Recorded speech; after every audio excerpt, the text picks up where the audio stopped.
ఏదైతే Velpur post office వద్ద వృద్ధులతో అట్లాగే వికలాంగుల పెన్షన్ అట్లాగే వృద్ధాప్య పెన్షన్ తీసుకున్నటువంటి వృద్ధులతో ఉప సర్పంచ్ గారు అట్లాగే వేల్పూర్ ఎంపీటీసీ మొండి మహేష్ గారి ఆధ్వర్యంలో వారందరం కూడా కలిసి వేల్పూర్ పోస్ట్ ఆఫీస్ సిబ్బందికి వినతి పత్రం ఇవ్వడం జరిగింది. ఏదైతే బెడ్ రెస్ట్ ఉన్నవారు ఉన్నారో అట్లాగే వికలాంగులు ఉన్నారో వృద్ధులు ఉన్నారో ఇంట్లో నుంచి నడవలేని పరిస్థితుల్లో ఇక్కడికి వచ్చి పెన్షన్ తీసుకునే పరిస్థితులు ఎవరైతే ఉన్నారో వారందరికీ కూడా పెన్షన్ ఇంటి వద్దే ఇవ్వాల్సిందిగా మేము ఎంపీడీఓ గారిని అట్లా ఆల్రెడీ రిక్వెస్ట్ చేసినాము. వారికి కూడా వినతి పత్రం అందజేసినాం. అట్లాగే గ్రామ పంచాయతీ సెక్రటరీ గారికి వినతి పత్రం అందజేసినాము. అట్లాగే పోస్టు సిబ్బంది కూడా వారి పోస్ట్ మేనేజర్ కూడా వారితో ఫోన్లో మాట్లాడి వారిని సంప్రదించడం జరిగింది.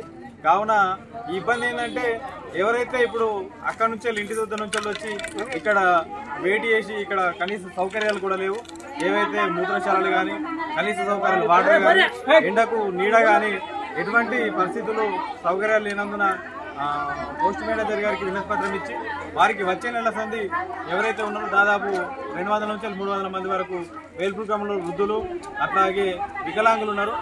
ఇక్కడి వరకు రాని వారికి ఇంటి వద్దకు వెళ్ళి పెన్షన్ ఇవ్వవలసిందిగా తమ సిబ్బందితో పంపిణీ చేయాల్సిందిగా వారికి వినతి పత్రం ఇవ్వడం జరిగింది. వారు కూడా సానుకూలంగా స్పందించినారు. ఇటు కార్యక్రమంలో అందరికీ పాల్గొన్నందుకు ప్రతి ఒక్కరికి కూడా ధన్యవాదాలు.